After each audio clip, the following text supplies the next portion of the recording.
We met a lady who says she's happy to age along with the time of Chongno. 선생님 그러면 저 이제 앞에 보이는 저 산이 이제 인왕산. 야 정말 뭐 병풍처럼 이렇게 멋있게. 야. 예, 예. 그리고 이제 인왕산이고 네. 이제 이쪽이 보이는 게 이제 지금 저희가 가는 곳이 예, 예. 북악산. 북악산. Lee Kyung-ok says she recalls how Chongno used to look back when she lived here in the 60s and 70s. The place we visited with her is 아, 선생님 여기가 이제 백사실 계곡길이라 해서 여기 백사실 계곡에서 흐르는 물인가 봐요. 네, 맞습니다. 아. 그래서 이제 백사실이라는 거는 예, 예. 백사가 사실은 여러 가지 뜻이 있는데요. 예. 왜냐하면 이 항목의 호가 백사였다 해서 백사실이라고도 하고요. 네네네. 그다음에 백악산 여기 뒤에 있는 게 네네. 북악산이라고도 하지만 백악산이라고 하거든요. 예, 예, 예. 왜 백악이라고 했냐면 흰백자예요.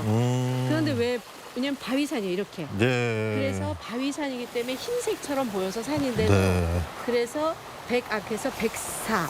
네. 그래서 백사실. 그러니까 야. 백사가 있는 곳. 너무 아름답죠. 네, 여기서 보는 이 산세 이 풍경이 너무나 아름답습니다. she said she once left Chongno but returned to seek happiness. 아니 한참 동안 바라보시는 게 이 동네에 추억들이 많이 있으신가 봐요. 네, 많습니다. 네. 저기 제 앞에 보이는 게 인왕산이거든요. 네네네. 근데 약간의 지금 먹구름처럼 있으면서 하얀 막 해도 비치잖아요. 네. 그런데 저희 어린 시절에는 놀이터였거든요, 저기가.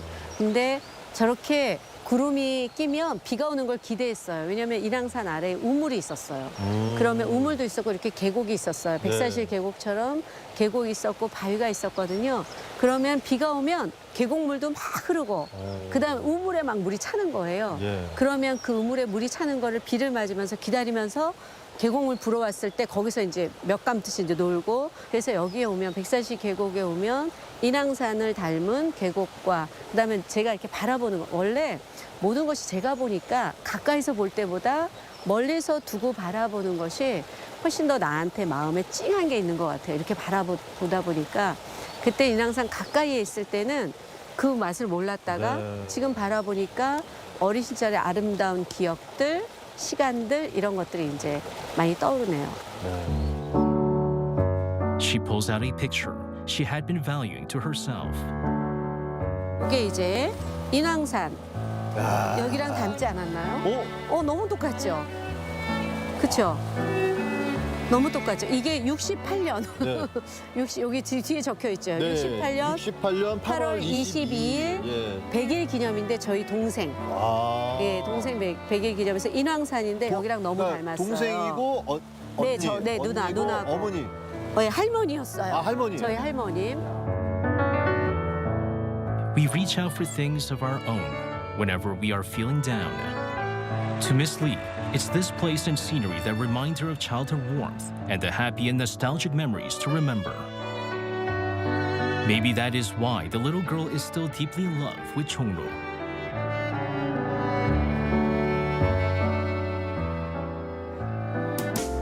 Now let's head to the last location that is as timeless as it could be. A place where time seems to have stood still. It's a vinyl record bar that brings back old memories and vibes right from its entrance. Softly, softly, come to me. 이런 곳이 있었나요? 이야. Touch my lips. It reminds me of the old music tea cafe in the 80s.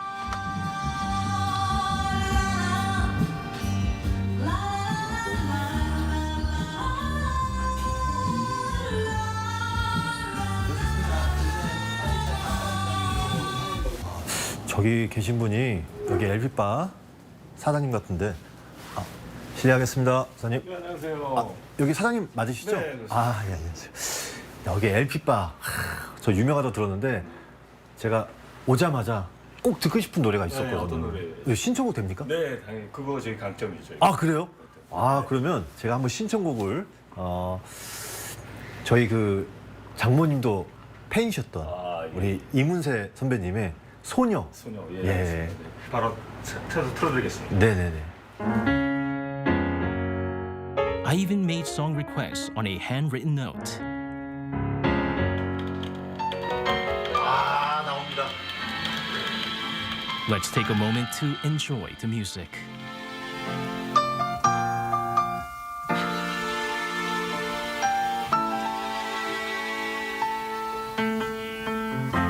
내 곁에만 머물러요 떠나면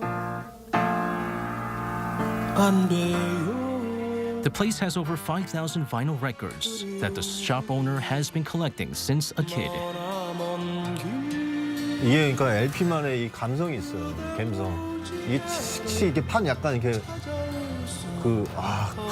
역시 이 LP만의 이 감성은 따라올 수가 없습니다. 네, 맞습니다. 요즘 막 음악 이렇게 다운로드 받고 뭐 이런 네, 거는 그렇죠. 네. 네, 왜냐면 이게 플라스틱의 녹음이 그 당시에 이제 되는 거기 때문에 음역이랑 음악대가 굉장히 깊이 녹음이 돼요. 맞아요. CD는 깨끗하긴 하지만 잡음은 없습니다. 그렇지만 LP는 이 레코드 안에 굉장히 풍부한 음역대가 녹음이 되기 때문에 이 턴테이블 이 바늘과 이거 플라스틱이 닿아서 돌아가면서 이 구현되는 소리는 CD가 따라갈 수가 없습니다. 예. 아니 그리고 그 잡음마저도 좋아요. 그렇죠. 듣기가 뭐 빗소리 뭔가 이 같다든가. 그 LP 판에 어떤 세월의 흔적을 들려주는 것 같아서 맞습니다. 제가 사실 어렸을 적에 이제 저도 이제 카세트와 LP 세대이긴 하거든요. 근데 저희 예전에 이제 그 변진섭 씨의 LP를 처음 이제 들으면서 자라오면서 또 카세트 테이프 마이마이라 그래갖고 이렇게 귀에 꽂고 다니는 저기 있습니다. 아 그래요? 오. Wow, haven't seen this in a while. 이 LP 바를 처음에 하시게 된 계기는 어떤 계기예요? 계기는 이제 제가 이제 2010년쯤서부터 많이 세상이 너무 디지털화 되는 걸 급격히 느꼈어요. 특히 스마트폰 보급 이후에 2010년 이후에. 그러면서 제가 10대, 20대 때 뭐 8, 90년대가 너무 그리운 거예요. 그 시간이. 점점 사라져가고. 그래서 이제 그런 거를 이제 이런 데를 제가 다니기도 했었지만 언젠가 내가 뭔가를 하게 되면 이런 걸 한번 해봐야겠다 생각을 했었어요. 그러던 차에 이제 한 10년 전쯤에 이 가게가 나와서 이제 하게 됐어요. 그러니까 제 옛날 시간 8, 90년대에 대한 향수 그게 저를 이걸로 들어오게 만들었죠. 네. 그렇죠. 근데 사실은 저희가 제 고향이기도 하고 태어난 동네이기도 해요. 그러다 보니까 뭐 이 주변에 이제 학교도 나오고 해서 이 근처에서 뭔가 직장생활 하다가 이제 하게 됐는데 기억이 나는 건 지금까지 사실상 그 40, 50대, 60대 심지어 70대까지가 주 고객이었어요. 근데 최근에 한 2, 3년 사이에 20대 층들이 굉장히 이 레트로라든가 아날로그 쪽에 관심이 많아지면서 맞아요. 최근에는 거의 금토 주말에는 거의 20대가 거의 꽉 차가고 있습니다.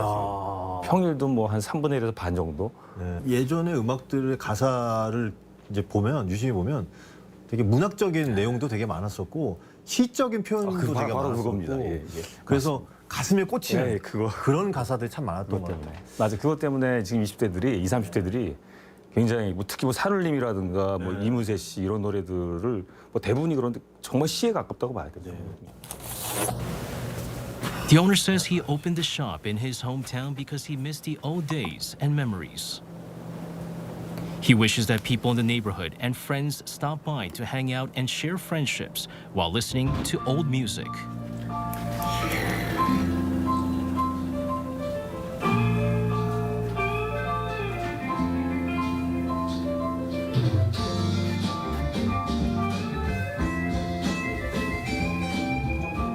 What else can I possibly say? 대학교 때 밴드 생활하셨던 분들은 아주 많이 좋아했어요. 많이 들으셨던 명곡이에요. Music has such a fascinating power. Music brings back what it was like for you and what was going on at the time, and even the looks of the faces you were with when listening to it. 무대 위에 정적만이 남아있죠. Today is the day we take ourselves deep down memory lane. 대답 없는 너. 지금은 알 수 없어. The old memories I ran into out of the blue added so much excitement to the day. 불빛은 배우를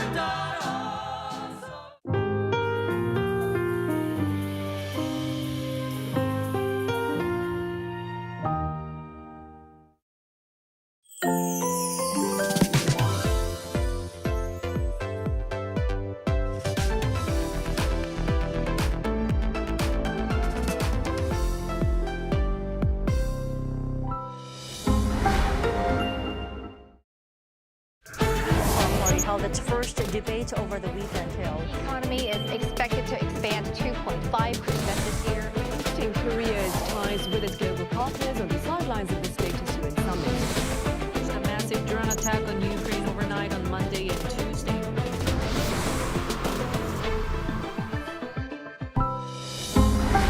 Arirang.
Hello and welcome to our morning edition of Arirang News. We begin with these stories making the headlines at this hour. President Lee Jae-myung, who's on a state visit to the UAE, held a summit with his UAE counterpart and agreed to strengthen cooperation on AI, defense, and nuclear energy. South Korea has won a legal battle against the foreign private equity firm Lone Star after 13 years. The decision puts an end to the case that traces back to 2012, when Lone Star filed a $4.6 billion compensation claim against the Korean government. Amid rising tensions between Beijing and Tokyo, following remarks by the Japanese Prime Minister about Taiwan, China issued a travel alert advising its citizens to exercise caution when visiting Japan, resulting in the cancellation of almost 500,000 bookings by Chinese travelers in just a few days. We begin this morning with summit between President Lee Jae-myung and his UAE counterpart. The two leaders announced a joint declaration for cooperation on artificial intelligence, nuclear energy, and the defense industry. Our presidential office correspondent Yoon Jung-min reports from Abu Dhabi. Pomp and circumstance were evident at the UAE presidential palace, with the summit beginning with an air show, a 21-gun salute, and a traditional performance. A sentiment of cooperation was shared between Presidents Lee Jae-myung and Mohammed bin Zayed Al Nahyan. 확고한 신뢰와 상호 존중 그리고 형제의 정신을 기반으로 앞으로 어떤 외부의 상황 변화가 있더라도 결코 흔들리거나 후퇴하지 않도록 더욱 견고하게 발전시켜 나가기를 바랍니다. The special strategic partnership between Korea and the UAE has been bearing fruit in many areas. The economy, energy, high technology, culture and defense are only to start with. 7 MOUs were signed following the hour-long talks, with a focus on AI, nuclear technology, and the space industry. The leaders also announced a joint statement reflecting the UAE's roadmap to become a world-leading nation by its centennial anniversary in 2071, and South Korea's role as its key partner along the way. South Korea also plans to take part in the UAE's Stargate project to build a large-scale AI data center based on their energy mix strategies. The two countries will also expand cooperation on the semiconductor supply chain. On defense technology, bilateral cooperation will be expanded to joint development, technology cooperation, and local production. This cooperative model will help increase the possibility of our exporters securing orders in the defense industry worth over $15 billion. Discussions also included building a K-city in the UAE, as well as cooperation on culture, education, and people-to-people exchanges. Having wrapped up his state visit to the UAE, President Yi's next stop is Egypt for an official visit, where he will be sitting down with the Egyptian president and will lay out his Middle East vision during a speech at a university. Yoon Jung-min, Arirang News, Abu Dhabi. And after a summit with UAE President Mohammed bin Zayed Al Nahyan, South Korean President Lee Jae-myung attended a joint cultural performance at Qasr Al Watan, the UAE's presidential palace, on Tuesday. The event took place in the Palace Spirit of Collaboration Hall, featuring Korean traditional music and K-pop, as well as the UAE's traditional Al Ayala dance, a UNESCO-listed intangible cultural heritage. Around 300 guests took part, including President Lee, First Lady Kim Hae-kyung, and senior UAE officials. So, as we just heard, President Lee Jae-myung's on a state visit to the UAE and met with the country's leader yesterday. He's also set to take part in a roundtable event with business leaders. For more on this, we're joined today by Dr. Choi Do-young, Research Fellow at the Center for Asia and Africa Development Cooperation at Korea University. Dr. Choi, thanks for joining us this morning. Good morning, and thank you for having me. So, President Lee met with the UAE leader yesterday. I understand the UAE is the only Middle Eastern nation that has a special strategic partnership with South Korea, right? How might the latest summit advance bilateral relations? This summit was like both strategic and future-focused.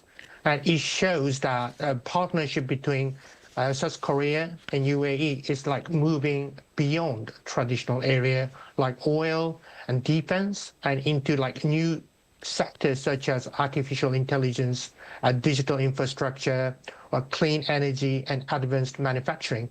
So as the result of yesterday's summit, Korea will join UAE AI data campus project probably and bring advanced chip technologies while UAE provides capital, energy, and strong regional reforms. So it confirms that UAE is now like Korea's closest partner in the Gulf. And more broadly, it shows that Korea is expanding the diplomacy in like global South and starting with Middle East and while linked to Africa. Right, so they signed several MOUs to boost cooperation in artificial intelligence, aerospace, and nuclear energy. What are your thoughts on this? These MOUs like marks a shift from like simple export to like joint development, joint production, and even co-entry into global market. So in nuclear energy, the Barakash nuclear power plant has already become a major successful story. And now both sides want to expand into like small modular reactor like SMRs or like nuclear AI and like joint bid of a global market. In case of AI, Korean firm may join UAE's the Stargate project. $100 billion the initiative to build one of the world's largest AI data centers. So Korea brings chip expertise while UAE brings investment, energy, and location in aerospaces. In aerospaces, the focus is now widening to satellite, drones, and space communications, and even like lunar, maybe a more cooperation. So MOU are not just about the trading technology, but they are about building new industrial together. Right, and on defense issues, the presidential office says President Lee's state visit to the country will boost the chances of Korean companies winning deals in defense projects that's worth billions of dollars. What's your take on this, and what makes Korean defense systems so appealing to countries in the Middle East? Okay, so Korean defense system appeal to Middle East countries from, I think, three main reasons. First, they are reliable, battle-tested, and backed by strong maintenance support. And second is like Korea offer speed of delivery and cost efficiency and strong training support.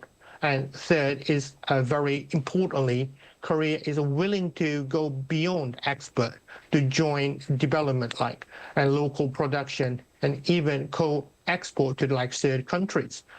And this fits the UAE's goal of building its own defense industry rather than just importing weapons.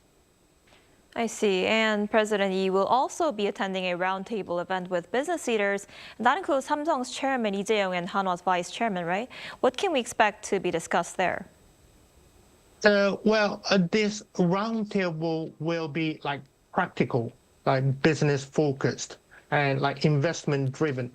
So from Korea, readers like Samsung, Hanwha, Hyundai, and SK covering semiconductors, nuclear energy, defense, and digital infrastructures and mobility will take a part. Then from the UAE, there will be a major sovereign funds and investors in energy, logistics, and advanced technologies. So discussion will be likely focused on AI data center, joint defense productions, and clean energy and hydrogen, perhaps, and K culture and digital service. So this is not just about a trade, but it's about building joint platform and long-term business ecosystems. Right, absolutely. We'll have to see how that goes. All right, Dr. Choi, thank you so much for your insight today. We appreciate it. Thank you very much. Thank you.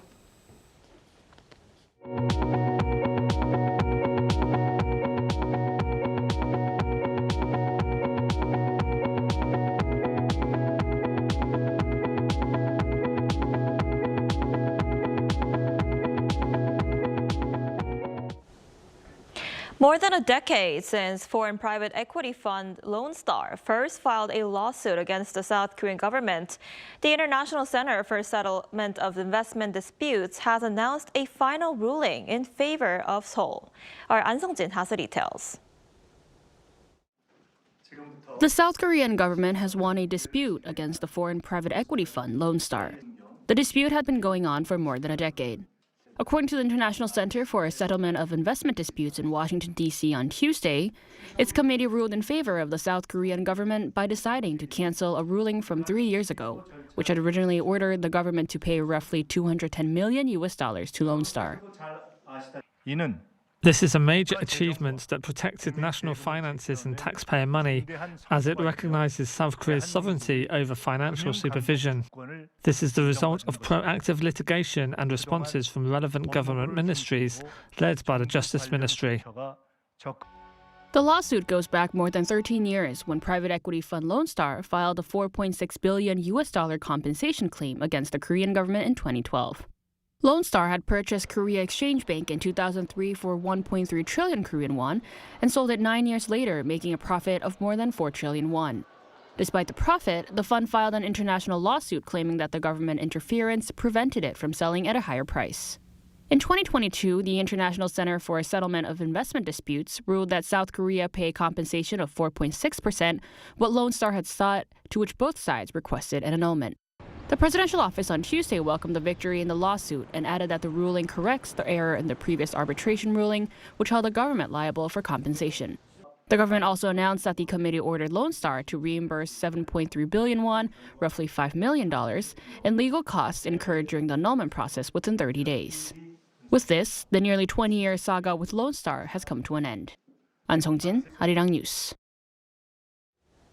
In other news, tensions between China and Japan continue to escalate as Beijing issued a wave of retaliatory measures following Japanese Prime Minister Sanai Takaichi's recent remarks suggesting that military action by China against Taiwan could justify a response from Tokyo. Our Lee Seung-jae tells us more. Tensions between China and Japan are rising sharply, with Beijing rolling out a wave of retaliatory measures following Japanese Prime Minister Sanai Takaichi's recent remarks suggesting that military action by China against Taiwan could justify a response from Tokyo. The fallout has now escalated into what many Chinese commentators are calling a Japan restriction order, a series of coordinated steps aimed at squeezing Japan across multiple sectors. The latest measure comes in the form of travel to Japan.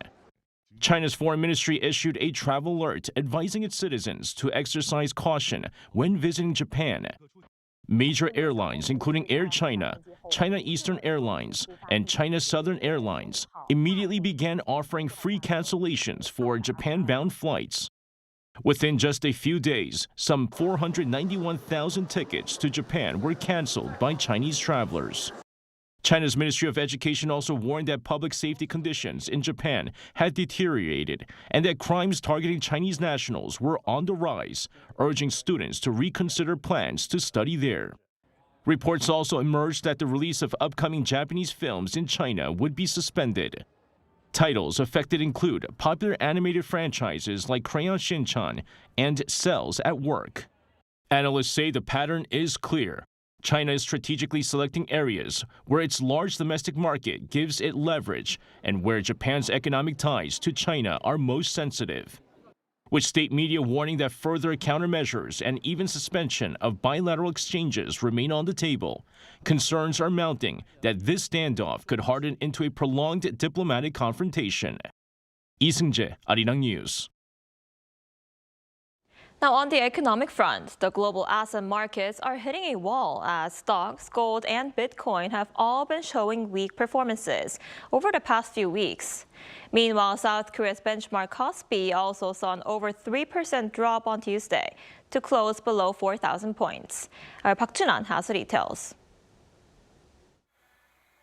This year, global asset markets have seen what many are calling an everything rally, driven by sharp gains in U.S. tech stocks, South Korean semiconductor shares, Japanese equities, Bitcoin, gold, and even bonds.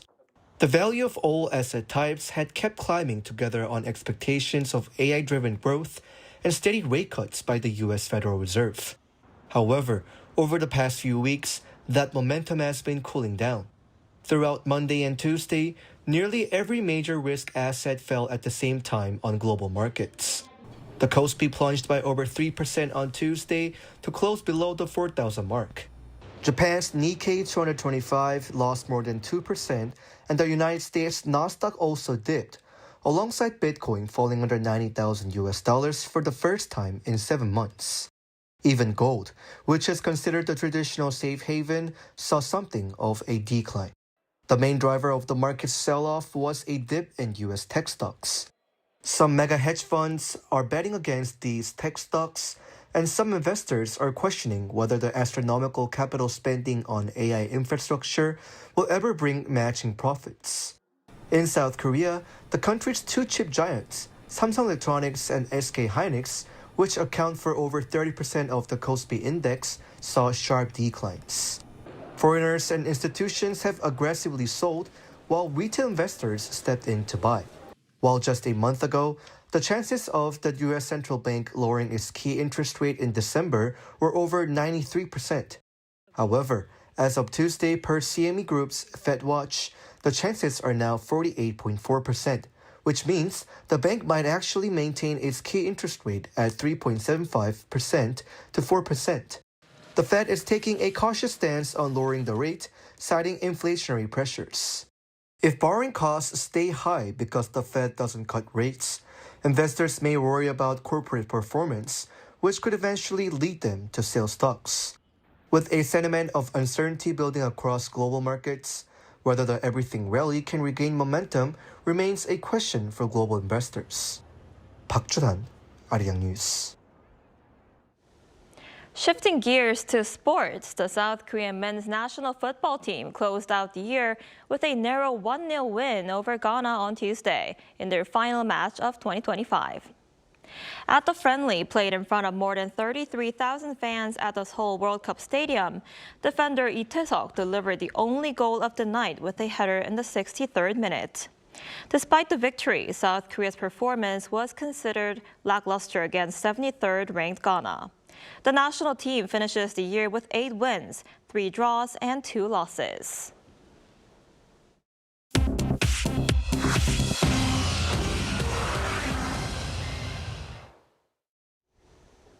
Good morning, I'm Yun Se-young, and this is The World Now. We begin in the U.S. today. A bill requiring the U.S. Justice Department to release records related to the late convicted sex offender Jeffrey Epstein has cleared both the House and Senate and now moves to President Donald Trump's desk to be signed into law. In the House, the measures passed overwhelmingly with a 427-1 vote, following a month of delay caused by Republican opposition and earlier hesitation from Trump. Trump, however, on Monday said he would sign a bill requiring the Justice Department to release all records on Epstein if it reaches him. The legislation will make public a comprehensive set of documents detailing how federal authorities handle the Epstein case. Previously, over 20,000 pages of documents related to Epstein were released by lawmakers last week. Now to the Middle East. An Israeli airstrike on Tuesday near a Palestinian refugee camp in southern Lebanon has killed at least 13 people and injured several others. The Israeli military said the strike targeted a Hamas training facility believed to be preparing attacks against Israel. Hamas, however, said the attack hit a sports field rather than a training site. Officials note that this is the deadliest airstrike in Lebanon since the ceasefire that ended last year's Israel-Hezbollah conflict. The Lebanese health ministry reported that emergency services were deployed to help the wounded and recover the bodies of those killed.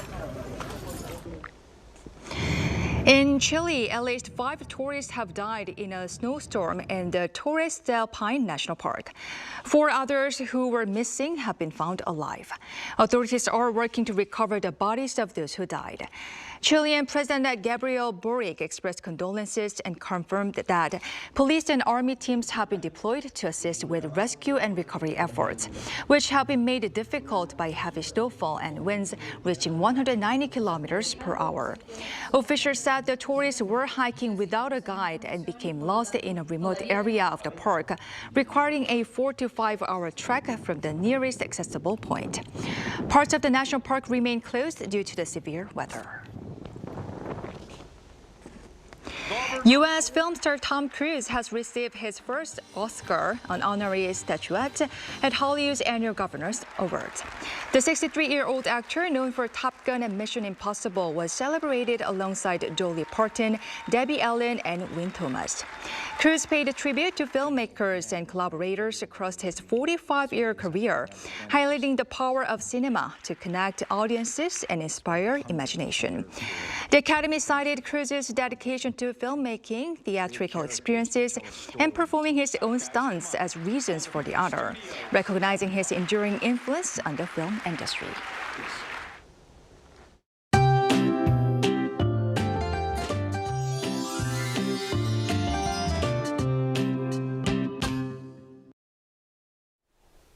We are having another winter-like day, but at least the wind is not as strong as it was yesterday.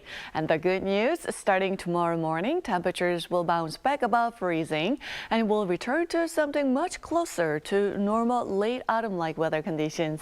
Meanwhile, the East Coast is still very dry, with a dry weather advisory remaining in place. So fire danger remains high. Please stay mindful, even with there being a chance of spotty rain along the coast of Jeollanam-do and on Jeju Island.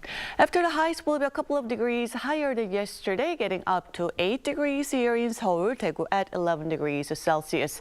Now, please keep in mind when the weather suddenly turns cold, your body has to work harder to keep your core temperature steady, which may make you feel tired more quickly. So please give yourself a little extra care. We have been shivering for the last few days.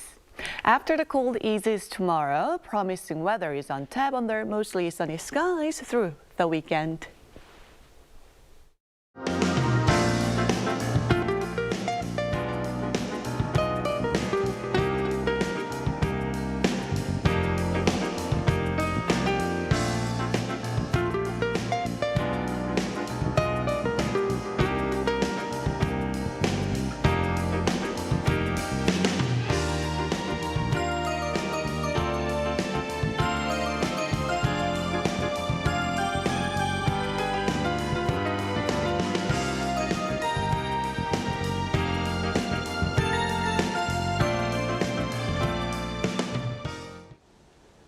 That's all we have for this morning. Arirang News will be back at noon Korea time. Thanks for watching.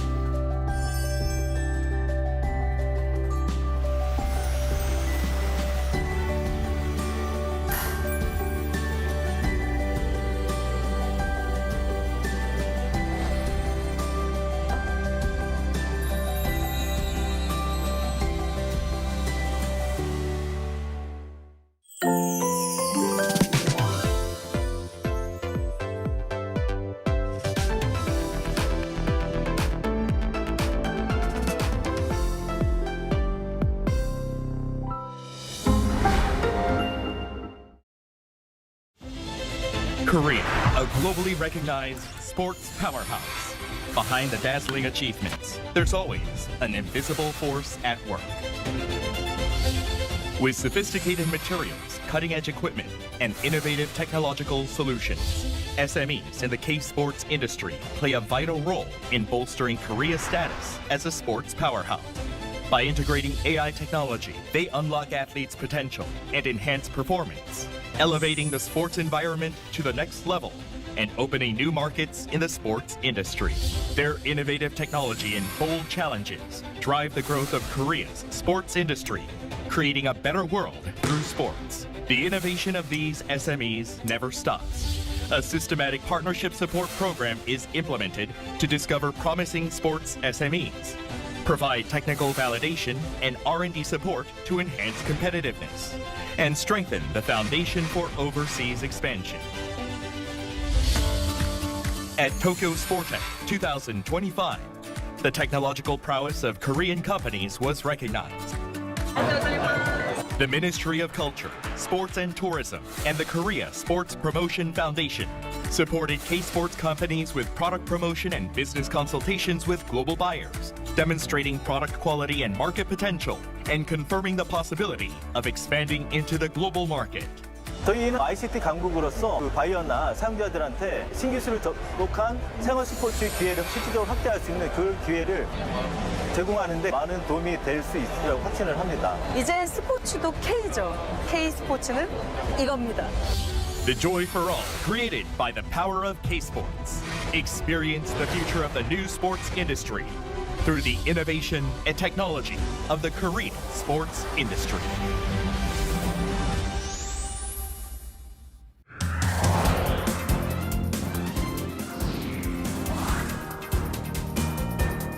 From breaking news in South Korea to stories from around the world, we're here to bring you the news that matters. Truth, clarity, and impartiality. And that's what we uphold in a fast-changing world. We go beyond the headlines, offering depth, context, and perspective. This isn't just news, it's our commitment. News you trust. Arirang News.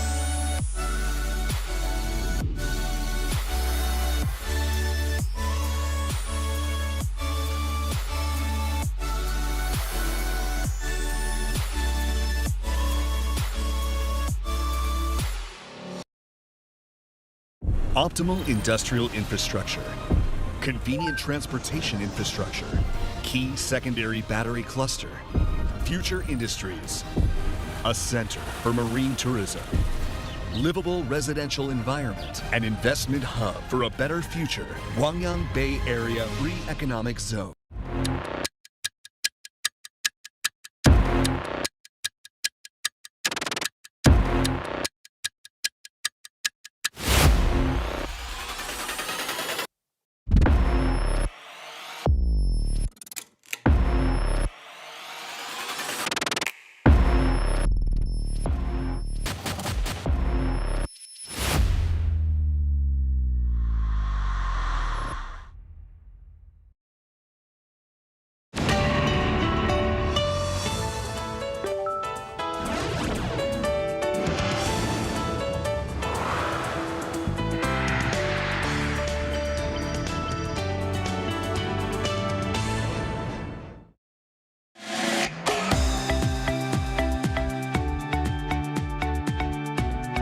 We're here to bring a new type of news show. New insights, new styles, and new topics every day. We are News Generation. Bringing news just for you is Wednesday, November 19th here in Seoul. I'm Lee Soo-jin, and this is News Generation. Joining us today is Niall. Good morning. Good morning. Also, Brooke is with us. Hello, glad to be here. And both are here to speak on behalf of people in their 20s and 30s. So it's already Wednesday. We're officially halfway through the week. And as we push through this midweek slump, it's a good moment to pause and think about something important. So today is Child Abuse Prevention Day, a day dedicated to raising awareness and protecting the most vulnerable among us. So now, can you help us understand more about this day and why it matters? It's a national Memorial Day. It's been designated since 2007 to raise public awareness of child abuse prevention. There are various annual ceremonies and events held to promote the prevention of child abuse. Children are the future of this nation and every other nation, and their early years shape them for life. So abuse prevention could mean changes in so many different areas beyond just a single individual. Right. So do you have anything to add to this? Yes, so today I am actually wearing blue because this is the color for child abuse awareness, and I felt that it was fitting to wear it today on Child Abuse Prevention Day. And I'd also like to add that tomorrow is World Children's Day. This is celebrated every year on November 20th, and it is to put a spotlight on these issues that we're talking about today and to try to promote the well-being of our children. This date actually holds special significance because on November 20th, 1959, the UN General Assembly adopted the Declaration of the Rights of the Child, and in 1989 it adopted the Convention on the Rights of the Child. So this is a very important week, I would say, for this topic, and I'm glad that we're going to be addressing it today. So thank you for mentioning all those dates, and this is all a very meaningful reminder. These commemorative days aren't just symbolic, they're really about refocusing our attention on the rights and safety of children. And having these conversations really bring home why awareness and prevention matter. We'll be getting more into this, but first, let's take a look at the screen.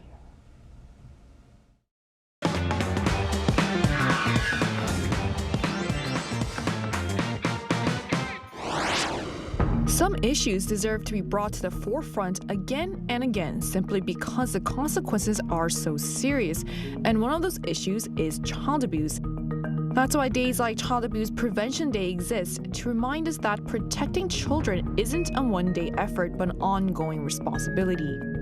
So today on News Generation, we're taking a closer look at this critical challenge, from the misconceptions many people still have about what constitutes abuse to the fine line between discipline and physical punishment, and why understanding these boundaries is essential. So as we just saw in the video, child abuse isn't always obvious, and the line between discipline and harm can be blurred or misunderstood. And that's exactly why awareness and clear guidelines matter so much. And as mentioned earlier, the definition of abuse can look very different depending on who you ask. Culture norms, personal experiences, even the era you grew up in, all of these shape how people view discipline. So to start us off, Niall, how do generational differences influence the way people understand what counts as discipline versus abuse? Right, so the standards and common beliefs about child abuse vary by country and generation. Even the Korean Child Welfare Act's boundaries of abuse are not crystal clear, so judgments vary by case. But even for disciplinary purposes, physical punishment has a high likelihood of being considered abuse. As for Korea's millennials, corporal punishment was common during our childhood, and it was often practiced as a form of discipline called the rod of love. They actually had a rod. But in the older generations, Gen X, baby boomers, corporal punishment did not always have that kind of boundary. Sometimes it was just straight up physical violence. And I personally grew up experiencing it in school as well, having forgotten something at home or not having done my homework. And I was in 1st and 2nd grade, and I felt the might of the rod of love. Again, it is now legally prohibited here in Korea, but there are very gray areas surrounding verbal and emotional abuse still to this day. Right, and it's striking how much has changed. So what used to be seen as normal discipline or even an act of love, as you said, is now recognized as harmful and illegal. It really shows how society's understanding keeps evolving. It's interesting how quickly those norms have shifted. So how does this compare to the U.S.? How is physical discipline in schools viewed there, Brooke? Well, first, Niall, I'm sorry that you went through that, and I'm very glad that it is legally prohibited here to do that now. Turning to the U.S., personally, growing up, I was fortunate enough to not experience or witness corporal punishment in schools. The furthest my teachers went was to wash students' mouths out with soap if they ever used curse words. But I do have relatives from older generations that have talked about being smacked on the hands with rulers. And of course, there are many, countless stories of child abuse that goes on in American schools. So it definitely does exist. Overall, though, I would say that the public opinion on corporal punishment in American schools is quite negative. In 2023, a survey found that 65%, so an overwhelming majority of Americans support a federal ban on physical discipline in schools. But this has not happened yet, and so it is actually still legal in 17 states. So basically, in other words, we still have quite a long way to go in terms of the laws catching up with the public opinion. And big differences still exist depending on where you live in the U.S., how you grew up, your cultural background. Every household is different when it comes to how they approach discipline. So that must be a huge adjustment for some parents. So what they see as supervision or guidance can suddenly be seen as abuse. And it really highlights how different cultural expectations can also create misunderstandings. So even well-intentioned parents may not recognize that their idea of discipline is considered unacceptable in other cultures. And in Korea, now that many millennials and Gen Zs are becoming parents themselves, as you have, so how are they defining discipline now? The most millennials and Gen Z parents that I've personally met tend to believe that corporal punishment is not acceptable. It was naturally the first to be noticed because some of us experienced it in school, and so it was the first to go. However, society is still not too sensitive when it comes to verbal, emotional abuse, or even neglect, which is clearly abuse. Let's take a look at this survey by Korea Research from 2021. Parents were asked what they thought were reasons for child abuse in homes, and the highest ranking answer was lack of awareness in the difference between discipline and abuse at 36%. Then following was lack of parenting knowledge and skills at 30%. And lastly, lack of understanding of the parental role at 28%. So it seems that not everyone is on the same page when it comes to appropriate measures when it comes to discipline versus abuse. So while avoiding physical punishment is a positive shift, it seems like there can also be unintended consequences if parents don't know where to draw the line. For instance, being too lenient or overprotective. So could overprotection or avoiding discipline create new challenges for children, Brooke?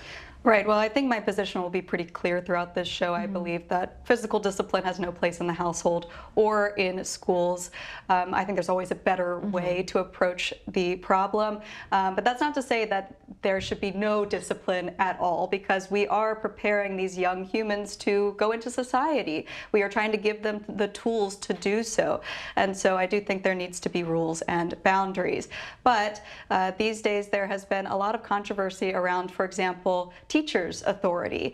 They feel undermined and like their hands are tied and that they can't exercise that authority to enforce rules and boundaries for fear of backlash. For example, there was one viral post about a teacher here in Korea who wrote the word 경고 in Korean, which means warning. She wrote that on a student's notebook, and parents were very upset about this. And some of the comments agreed with the parents, and some of the comments said they thought the teacher that they did nothing wrong.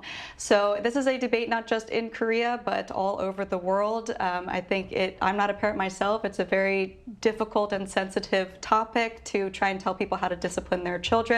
But I will say psychologists warn that no boundaries can lead to children not being able to handle conflict or handle their emotions. Similarly, physical discipline can lead to long-term harm as well. So I think it's all about finding a happy medium to teach children responsibility and not harm them at the same time. So that's a really interesting example, and it shows how divided opinions can be. What some parents see as a small warning, others might see it as excessive, and it really highlights how tricky it can be to judge discipline versus abuse sometimes. So to give you a clear sense of how complicated this can be, we're going to do a quick OX quiz with our panelists. So let's see what they think counts as discipline versus abuse. So here's the first scenario. Imagine a parent says, if you don't listen, get out of the house, while scolding their child. So is this considered abuse, Niall?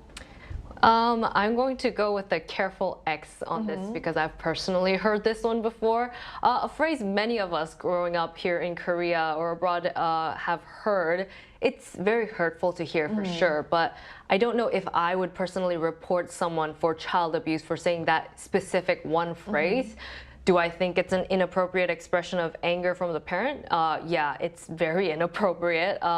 Often they tell you to go outside, and if you actually do go, you'll get in more trouble. So in some ways, I see it as being petty from the parents' part. So come on, parents, be better. And your thoughts on this? I think it is crossing the line. I do think parents often use, a form of threat to discipline their child. For example, when I was younger and my siblings and I would be in the backseat of the car fighting like cats and dogs, my dad, all he had to say was, "Don't make me pull this car over," and we would stop misbehaving. And a lot of parents, you hear them say, "I'm going to count to 3, and when I get to 3, I'm going to take away your toy." I think those kinds of threats are acceptable. I think where it crosses an emotional boundary is when you tell them to leave the house, because your home is supposed to be your safe place, your sense of security and shelter, and so you should never threaten a child's safety, particularly when they start getting into their teenage years. If you tell them to leave the house, you never know, they might just run away and not come back. It's not worth the risk. There are better options available to you that won't harm your child. Like you said before, I think finding middle ground is really important, especially in these kind of situations.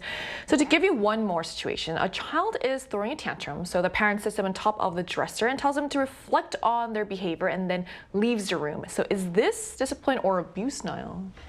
I'm going to go with a yes, but there are interesting red flags here because the top of the dresser part seems to be dangerous, especially if the child is throwing a tantrum. They're very emotional. But I guess the rest of it, taking out the drawer part, I do think that timeout is a great way to encourage reflection and emotional regulation. Now, if you left the room and you locked it, and again, neglect or putting the child in danger, that's definitely always a red flag. And yes, in that case, I would consider that an abuse. And your thoughts on this? Yes, I would agree with Niall. I think that this is, I've never heard of this, putting a child on top of somewhere dangerous. I don't think that you should have to put your child in danger to discipline them. We do have timeout in America, but it's usually in a chair that is an appropriate height for the child. It is in a safe environment where they can focus on reflecting. That's what you're wanting them to do. If they're worried about falling off a dresser, they're not going to be thinking about their own behavior. And you have to remember, we're thinking about children here. They might not understand that they're supposed to sit still on top of this dresser.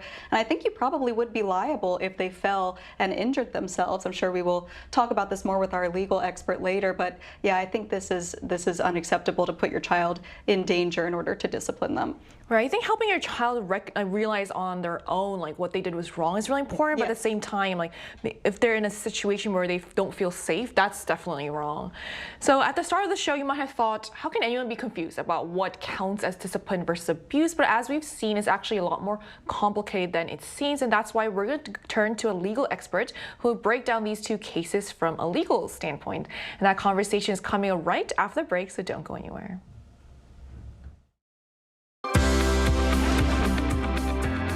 NewsGen wants to hear from you. Go to YouTube and search out channel Arirang News. Click Posts and cast your vote in the poll. Make a new type of news with us. So joining us today is Kim Ji-soo, a spokesperson for the Korean Bar Association and a licensed practicing lawyer here in Korea. So hi, Ji-soo. Thank you so much for connecting with us today. Thank you for having me again. So far, we've looked at 2 cases here and discussed whether they might count as child abuse or just discipline. So in the first case, as you've heard, if a parent says get out to their child, would that be considered abuse? And for our second case, where a child was placed in front of a dresser and the parent leaves the room, is that abuse or discipline in your opinion? So first of all, the answer to the question is yes to both cases. Both cases are considered as an abuse, and I can apparently see that Brooke has got it all right, and I'm sorry for Niall. But I think many Koreans would have presumed as Niall because telling the child to go outside is quite a practical norm in Korea in the past few days. And let me walk through these 2 cases with you based on how Korean law sees them today. So in both situations, the focus is not on what parents intended to do, but on how the child was affected. And as Brooke mentioned, the court focuses mainly on how the child was feeling in this kind of situation. Was it crossing the line? Was it a situation where it's distressing them? And in the first case, when the parent says, get out, it sends the child a message of fear and probably a possibility of feeling shame, and they can be stressed out especially in the cold winter like right now. And that impact alone is enough for the law to step in right now. And in the second cases, placing a young child on top of a tall drawer and leaving in the room, the Korean Supreme Court has already ruled this as an abuse, where as the quoting court's decision, a high place is unsafe and being left alone that can cause strong fear and a deep sense of isolation is considered as an abuse. And physical injury doesn't need to happen, and fear itself is considered harmful. So this is why both actions are clearly understood as child abuse under Korean law. Wow, thank you for that. So legally, when we do approach this, how do we distinguish between what counts as abuse and what counts as discipline? So when Korean law look at this question, the focus shifts on to only one thing, the child's safety and emotional states. So if a child is put under serious stress, feels threatened, or faces any kind of harm, physical or both emotional, the law treats them as abuse.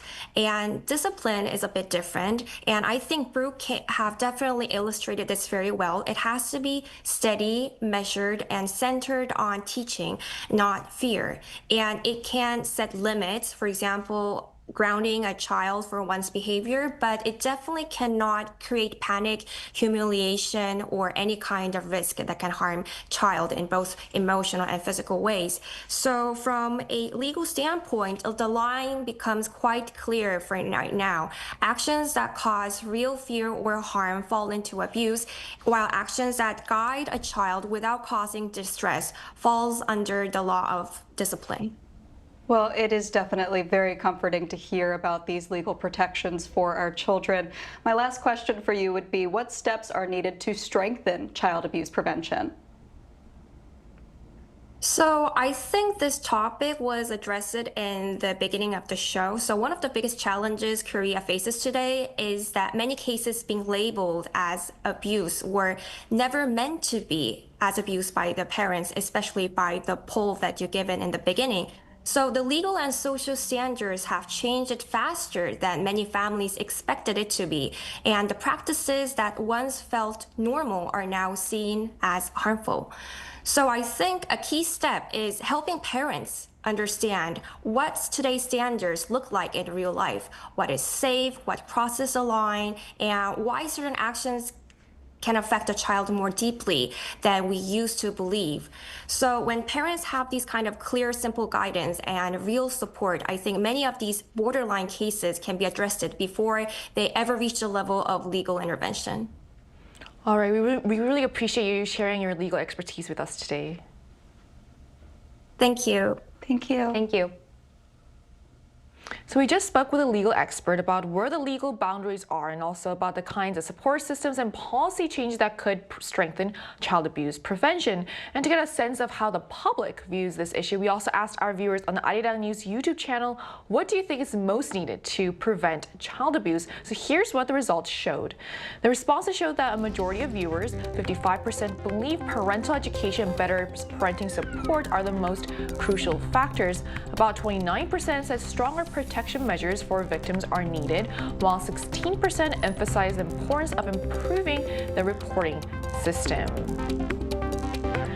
So it's interesting to see that a majority of people view prevention as something that starts at home. The fact that nearly a third of respondents emphasize stronger victim protection shows they're still concerned that children aren't fully safeguarded even after abuse is identified. And the last 16% calling for a better reporting system really highlights how important it is for people to feel safe and confident when speaking up. So overall, the results suggest that preventing child abuse isn't just about one policy's change. It's about strengthening the entire ecosystem around children, from families to institutions. So why is the role of adults around the child, so this includes teachers, neighbors, and relatives, so important in identifying abuse, Niall? Because obviously the victims of child abuse are children, it's really not easy for them to report it, whether it be through the procedure or emotionally. In fact, children often hesitate to talk about their parents' abuse because it feels like tattling and it's shameful. And child abuse is a crime that requires adults around them to actively pay attention in order to protect them. Just individually as well as societal awareness is critical for this case. So all this really highlights how child abuse isn't something a child can handle alone. It requires adults around them, even strangers, to care enough to notice and act on it. And as you mentioned, this crime relies heavily on also individual awareness. Sometimes it takes just one attentive adult to make a difference here. But why is it so important for society as a whole and not just parents to take responsibility for children's safety and well-being, Brooke? Well, we have a saying, it takes a village to raise a child, right? And that's because it's not just the parents' responsibility, it's all of us. It's the community around the child, the society around them. And so when we look at the global situation here, it has improved, but it is still in a heartbreaking state. According to the International Labor Organization's data from just this year, about 138 million children were still engaged in child labor, dropping from 160 million in 2020, so some progress. And if we look at the long-term trend, it's actually almost halved since the year 2000. So again, very encouraging declines, but it's not enough. There are still 54 million children that are trapped in hazardous work that is threatening their livelihood and their well-being, and many more are suffering from neglect and other forms of exploitation. So we still need to work on this. We need to talk about this. Like we said, being attentive is important and aware and observing your surroundings. If you see something, say something. There are many heart-wrenching cases where if just one person had noticed something and reported it, something could have been done. So trust your instincts and let's do our best to protect our kids so that they can focus on being kids. So like you said, this is a really ongoing issue and there's a lot that we can all do. So at the end of the day, protecting children isn't just about laws or policies, it's about awareness, communication, and the willingness of adults and communities to step in when something doesn't feel right.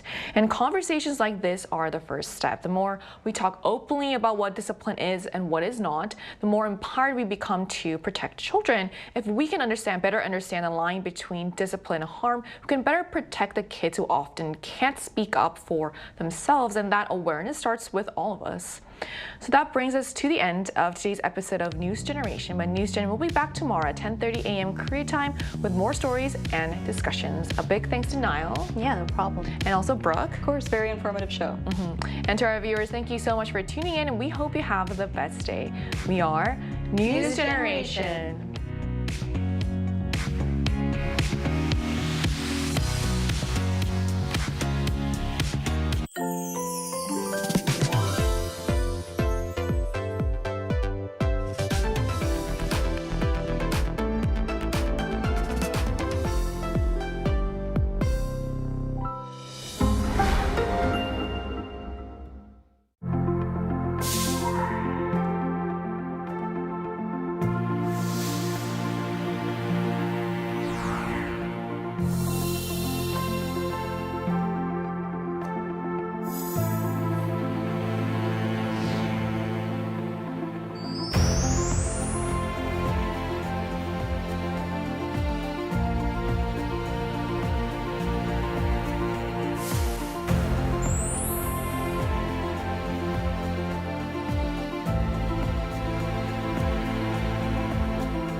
대한민국이 이 양국의 100년 동맹을 위해서 전방위적으로 협력할 준비가 되어 있다는 점을 말씀드립니다.